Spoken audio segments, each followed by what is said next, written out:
My name is Rachel Navarro, and I'm 34 years old. The last time my parents spoke to me, I was 19, standing in the driveway of the house I grew up in, holding a garbage bag of my belongings while my father told me I was dead to them. Today, they're sitting in the front row of the Whitmore Gallery in downtown Chicago, waiting to smile for cameras beside the daughter they buried. They have no idea what's waiting for them. They never do. Let me take you back to the beginning.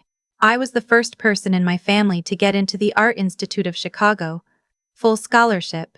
My parents, my father, a civil engineer who measured everything in load-bearing capacity, and my mother who ironed her tablecloths twice, had spent my entire childhood telling me that art was something you did on weekends after you finished your real work. So when the acceptance letter arrived the spring of my senior year, I made the mistake of being honest. "I'm going," I told them at dinner. "It's a full ride. I don't need your money." My father set down his fork with the kind of precision that meant the conversation was already over. "You'll go to state like your brother, engineering or business, something with a future."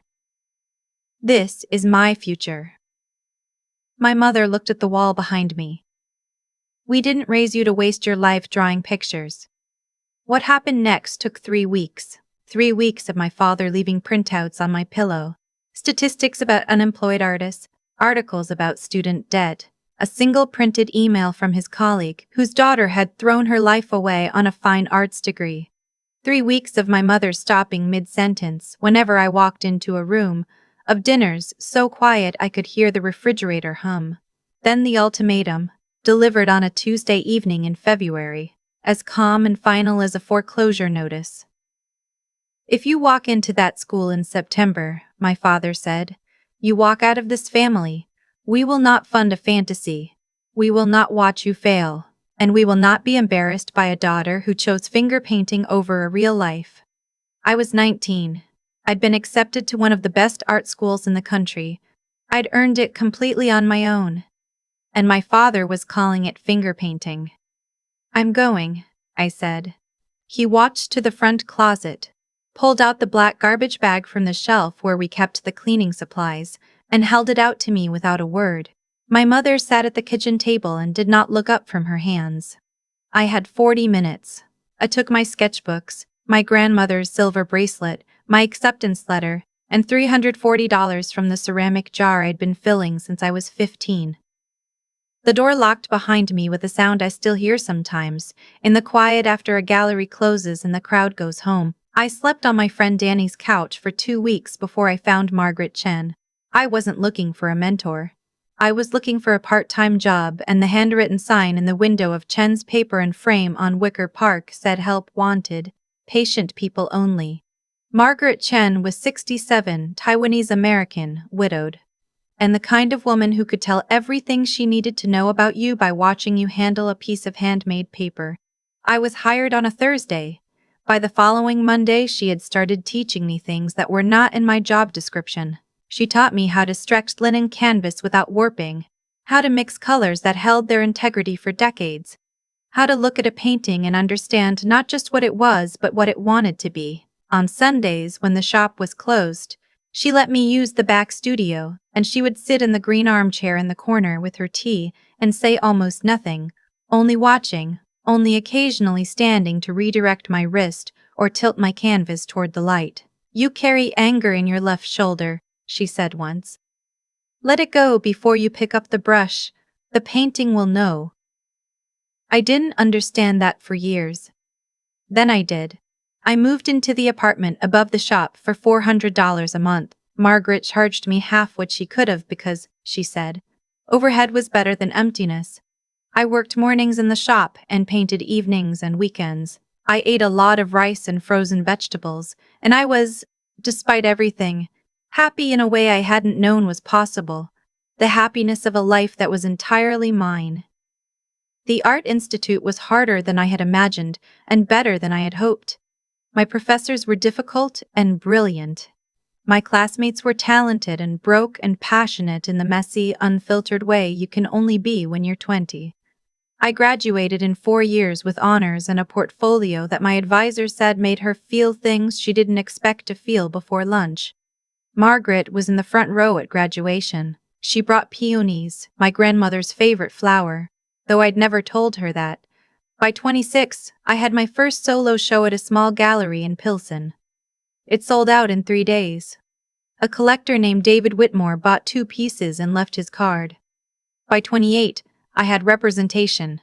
By 30, I had been featured in Art Forum, had pieces in 3 permanent museum collections, and had completed a commissioned installation for the lobby of a hospital in Houston that took 8 months and made me cry when I finished it. Margaret and I had dinner every Sunday. She had developed a habit of sending me articles about exhibitions she thought I should see. Always handwritten notes tucked inside printed pages. The way she did everything. With the patience of someone who believed the physical world still mattered. 3 weeks before my retrospective at the Whitmore Gallery, on a cold March morning, Margaret didn't open the shop. I found her in the green armchair, peaceful. Her tea still warm on the side table. The doctor said her heart had simply decided it was finished. She was 79. She had lived, he said, a remarkably full life. I sat with her for a long time before I called anyone. Her attorney called me 4 days later. His name was James O'Coffer, and he was methodical and kind, and he said he needed to review Margaret's estate documents with me. I assumed he meant to help settle her affairs, notify the right people, handle the shop. I had no idea. Margaret had updated her will every year for the last 15 years. The most recent version, signed 8 months before she died, left me the shop, the building it sat in, her entire art collection, which I had underestimated for years, assuming the pieces on her walls were good prints, her investment portfolio, and a handwritten letter sealed in an envelope that said, "Open this alone, not before." I opened it in my car outside the attorney's office. Rachel, if you're reading this, I've gone ahead to wherever the light goes. Don't be sad for too long. You have work to do, and sadness makes your left shoulder tighten. The shop is yours. The building is yours. The collection is yours. And I want you to know that I've been quietly buying your work since your first show. 7 pieces. I kept them in the storage room because I didn't want you to think I was inflating your prices, but also because I wanted them close. They are the finest things in my collection. That is not sentiment. That is an assessment. I know something about your parents. Not much. You've never told me much, and I've never asked. But I've watched you flinch when someone asks about your family, and I've watched you learn, slowly, to stop flinching. I want you to know that whatever they chose when they chose to let you go, they chose wrong. You were not the problem. You were the gift they didn't know how to hold. There is a provision in my will regarding anyone who abandoned you and returns when you become convenient. James will explain it. I looked ahead because you always forget to look ahead. Leave the anger in the parking lot before you go back inside. The work needs you clear, with everything, Margaret. I sat in my car for 45 minutes. Then I went back inside and asked James to explain the provision. He pulled out page 9 of the will. Section 7, paragraph 3, highlighted in yellow. Should any biological family member who previously severed ties with Rachel Navarro, or excluded her from family communication for a period of 1 year or more, attempt to claim relationship, financial benefit, or social capital from Rachel Navarro's professional success, they shall be permanently excluded from any inheritance, benefit, or property derived from this estate she had known, or she had suspected, and she had prepared. 2 weeks after the funeral, the voicemail arrived. My mother's voice, 25% softer than I remembered it. "Rachel, it's Mom. We've been seeing your name in the news, your show at the Whitmore. We're so proud of you. I know it's been a long time, but family is family. We'd love to come to the opening if that would be all right. Call us back." 15 years of silence. Not a card at Christmas. Not a call when I was 22 and got mono so badly I was hospitalized for 4 days. Not a word when my first show sold out. Not one syllable when Art Forum put my name on their cover. But my retrospective at the Whitmore Gallery, the biggest show of my career, with 300 guests and press coverage, and my face on the side of a building on Michigan Avenue, that apparently was worth a phone call. I called James. They've made contact, I said. I know. Your brother called the gallery this morning. He told the front desk he was your manager. I don't have a manager. And my brother Marcus had not spoken to me since the night I left, when he watched from the top of the stairs and did not come down. What do I do? Whatever you want, James said. But Margaret left instructions for exactly this. And I think you should see what she planned. He came over that evening with the folder.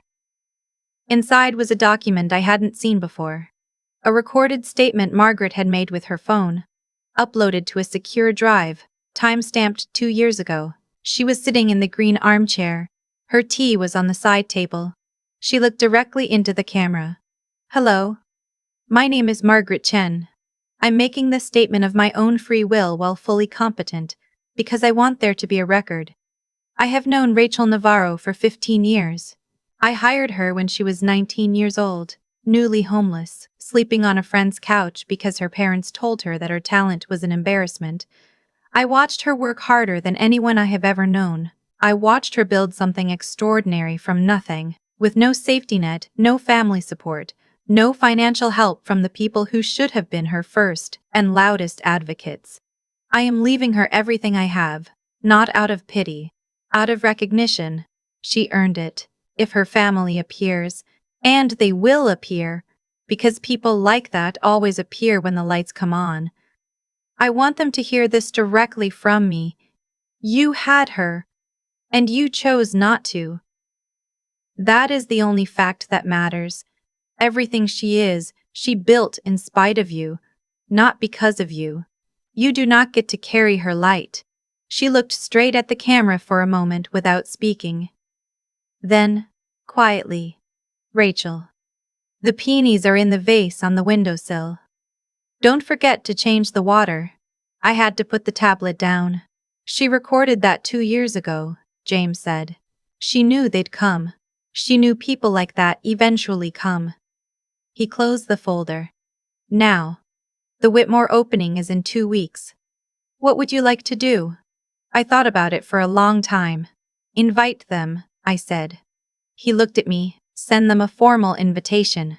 All 3 of them, my parents and Marcus. Tell them there will be a special presentation during the event. Are you sure? I thought about the garbage bag, the 40 minutes, the locked door. Margaret left us the tools, I said. I think we should use them. I called my parents back the next day. I kept my voice warm and professional, the voice I used for collectors I didn't fully trust. I'm glad you reached out, I said. I'd love for you to come to the opening. I'm actually planning a special tribute that evening, something personal. I think it would mean a lot to have family there. My mother's voice brightened in a way that made my jaw tighten. Oh, Rachel, that's wonderful. We've missed you so much.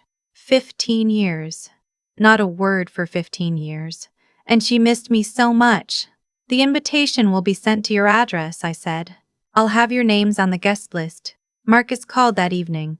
He was warmer than I expected, or more precisely, he was warmer than he'd ever been when warmth cost him nothing. He mentioned, twice, that he'd told his colleagues his sister was the Rachel Navarro.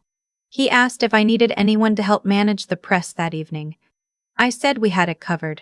After I hung up, I sat in Margaret's shop, my shop now, and looked at her handwriting on the price tags of the framing samples. Still in her script, still in her blue pen. I'd left them there. I wasn't ready to change them yet. The Whitmore Gallery retrospective was 15 years of work in one room. 72 pieces, arranged chronologically so you could watch me learn, fail, find something, lose it, find it again. David Whitmore had been planning it for 2 years, and he'd done it with the kind of care that made me feel, standing in the gallery the morning before opening, genuinely visible in a way I hadn't expected. There were 300 guests, press, collectors, other artists, my studio assistants, Danny, who was now an architect and cried at 3 different pieces, which she would deny if you asked her. A journalist from the Tribune who'd requested an interview. And at the reserved table near the front, with white cards that said Navarro family, my parents and my brother. My father wore his good suit, the navy one he kept for job site presentations. My mother had done something new with her hair and was holding a glass of white wine with the careful posture of someone performing ease. Marcus stood beside them, scanning the room with the expression of a man calculating square footage. I watched them from across the room for a moment before I went over. "You came," I said. My mother reached for my hand. "Of course we came. You're our daughter." I let her hold my hand for a moment. Then I excused myself to speak with the journalist. The formal program began at 7. David Whitmore spoke first, and then my gallerist, and then a professor from the Art Institute who had once told me in a critique that my use of negative space was starting to show real intention, standing at the podium in the room where my life's work hung on every wall. I felt something I didn't have a precise word for, not triumph, not vindication, something quieter and more solid. Completion, maybe. "Tonight I want to talk about the people who made me possible," I said. "Not the people who were supposed to. The people who chose to." My parents were in the front row. My mother smiled and nodded. She thought I was about to include them. When I was 19, I was given 40 minutes and a garbage bag. Everything I've made since then, every piece on these walls, was made without a safety net, without family support, without a single phone call asking if I was okay. The room was very quiet. I had 300 people's complete attention and my parents' complete stillness. But I was not alone. A woman named Margaret Chen hired me when I was sleeping on a couch and scared and certain I'd made a mistake. She gave me a studio and a green armchair, and she taught me that the work always knows when you're carrying something you should put down. Behind me, the screen lit up. Margaret's photograph, large and clear and smiling, the way she looked on Sunday afternoons in the shop. Margaret passed away last month. She was 79 and she lived one of the most fully inhabited lives I have ever witnessed. She left me the shop, the building, her collection, and a letter that told me to leave my anger in the parking lot. I paused. I tried. Soft laughter. Some of it from Danny, who was already wiping her eyes. "I'm announcing tonight the Margaret Chen Foundation for Emerging Artists, funded by a portion of Margaret's estate, matched by proceeds from this show. It will provide housing stipends, studio access, and mentorship for young artists who are building without a net, because Margaret proved to me that the right person at the right moment is not luck. It's a choice. And some people make that choice, and some people don't." I looked out at the room. Then at my parents. "I also want to acknowledge," I said, "that some people in this room are here for the first time, after a long absence. And I want to be honest about what that means." My mother's smile had become careful. "James," I said. James Okafor stood from his seat near the side wall and walked to the podium. He was unhurried, professional, and he carried a folder with the composure of someone who had done this before and would do it again. "Good evening," he said. "I'm James Okafor, estate attorney for the late Margaret Chen. I'm here tonight at her specific instruction because Margaret believed that documentation is an act of love." He opened the folder.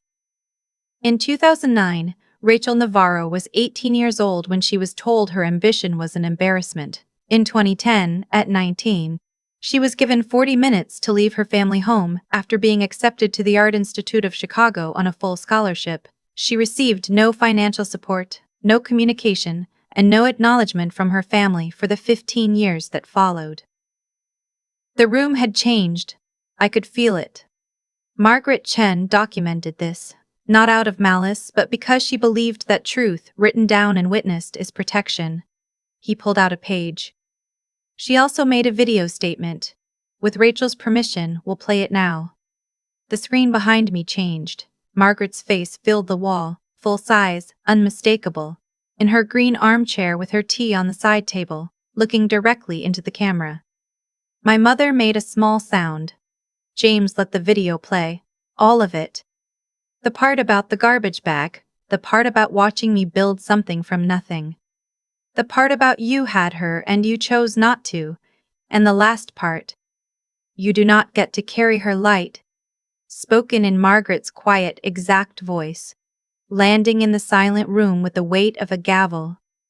My father's jaw was set. My mother's hands were in her lap. Marcus was studying the floor. Margaret also left this, James said, pulling out the second document. Section 7, paragraph 3 of her estate. I'll read the relevant portion. He read it cleanly, without drama, in the tone of someone reading a bus schedule. The words were drama enough on their own. The estate, James concluded, is valued at approximately $2.3 million. The full amount transfers to Rachel Navarro, unencumbered. There is no portion designated for anyone who severed ties and returned when it became advantageous to do so. He closed the folder. Margaret wanted that stated publicly. She was very clear about that. 300 people in a gallery, 72 paintings, one green armchair in the back of a shop in Wicker Park. All of it coming down to this moment, which Margaret had seen coming from 2 years away. My father stood up. This is a performance, he said, loud enough that the nearby guests stepped back slightly. You're humiliating your family in public for attention. For 15 years, I said, you had no family to humiliate. You chose this. His voice was the voice I remembered. The one that had already decided everything before the conversation started. You chose strangers over your own blood. I chose my life, I said. You chose to end our relationship because I was going to art school. I've spent 15 years making peace with that. What I won't make peace with is you coming here tonight to stand beside me in photographs and tell your friends you're proud of me. My mother tried a different approach. Her voice dropped. Rachel, we made mistakes, we know that. We just want a chance to, Mom. It was the first time I'd said that word in 15 years. It felt strange in my mouth, like speaking a language I used to know. I'm not punishing you tonight. I'm just not rewarding you. There's a difference. The room was very still. Marcus hadn't spoken. I looked at him. He looked back, and for a moment I saw my brother, not the man calculating angles near the drinks table, but the boy at the top of the stairs who watched and didn't come down. I had a feeling he'd been carrying that staircase a long time. Marcus, I said, quieter, you can stay if you want, not for the cameras. Just, you can stay. He nodded very slightly. He didn't smile, but he nodded. My father turned and walked toward the exit. My mother followed, her heels sharp against the gallery floor. At the door, she stopped and looked back at me with an expression I couldn't name. Not anger exactly, but something collapsed behind it. We came a long way, she said. So did I said. The door closed. For a moment, no one spoke. Then someone began to clap, slowly at first, then the whole room. I didn't feel triumphant. I felt something closer to exhausted and clean, the way you feel after a long cry or a hard run, when the thing you'd been bracing against has finally passed. David Whitmore touched my arm. Are you all right? Yes, I said, and meant it. The foundation was officially launched that evening. The first 4 recipients, young artists between 18 and 22, 2 of them without family support, one who'd been sleeping in her car when she applied, were there as guests. I shook each of their hands and gave each of them Margaret's words, the ones she'd given me when I needed them most, the ones I'd been carrying for 15 years. Everyone deserves a second chance. No questions. No conditions. One of them, a 20-year-old painter from the South Side named Yvonne, asked me how I knew Margaret. She hired me when I had nothing, I said. I was scared and I'd burned every bridge behind me, and I walked into her shop because of a sign in the window. Yvonne looked at me. What did the sign say? Help wanted. Patient, people only. She laughed a little. Are you patient? I thought about the garbage bag, the 40 minutes, the green armchair. 15 years of Sundays. I'm getting there, I said. Marcus found me near the end of the evening, after the crowd had thinned and the caterers were moving quietly through the room collecting glasses. He stood beside me in front of the largest piece in the show, a painting I'd made at 22, the winter I was angriest. All dark blue and raw umber, and one clear line of light along the bottom edge. I should have come down the stairs, he said. I looked at the painting. Yeah, I said, you should have. I didn't know how to go against him. I know. We stood there for a while without speaking. The gallery was nearly empty. The painting held its light. The foundation, Marcus said eventually. Is it fully funded? For 3 years. After that, proceeds from the estate and the show sales. If you need a board member, he stopped. I'm not asking for anything. I just mean that I have some project management experience, and I'd like to do something that actually matters. I looked at him for a long time. He looked back without flinching, which was new, or maybe just something I hadn't seen before. I'll think about it, I said. He nodded. He picked up his coat from the back of a chair and thanked David Whitmore on his way out and walked into the Chicago night without looking back. 3 months later, the Harrison Industries equivalent, the engineering firm my father had spent his life building, announced a leadership transition. The board had asked him to step back, citing a profile that had run in the Tribune the week after the opening. Someone had written about the show, and about the revelation, and about the 40 minutes in the garbage bag, and it had been picked up, and then picked up again, and for 2 weeks my father's name was in a sentence that ended with the words, disowned his teenage daughter, for pursuing art on a full scholarship. I didn't feel satisfaction. I felt the same exhausted cleanliness I'd felt in the gallery. I was done. I had been done for a long time. The world had simply caught up. Marcus joined the foundation board that spring. He was meticulous and organized and occasionally still said the wrong thing, but he was trying in the visible, unglamorous way that trying actually looks. I let him try.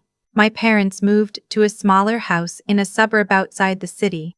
I knew this because Marcus told me, and because I had looked them up once, and then closed the browser and gone to water the peonies on my windowsill. I don't know what their days look like now. I know what mine look like. On Sunday mornings, I open the shop at 9. I make tea in the blue pot Margaret kept on the second shelf. I sit in the green armchair, the same one. I had it reupholstered in the same color. And I look at the paintings on the walls, including the 7 she bought before I knew she was buying. I change the water in the peonies. I put a fresh canvas on the easel in the back studio. Before I pick up the brush, I leave everything that needs to be left behind in the parking lot. Margaret was right about the left shoulder. The painting always knows. Some choices can't be undone. The garbage bag, the locked door, 15 years of silence. Those are permanent. But the choice to show up, to stay, to sit in the cold on a park bench because someone needed to know they mattered. That choice can be made every day, by anyone, at any time. Margaret made that choice. I try, every Sunday, to make it too.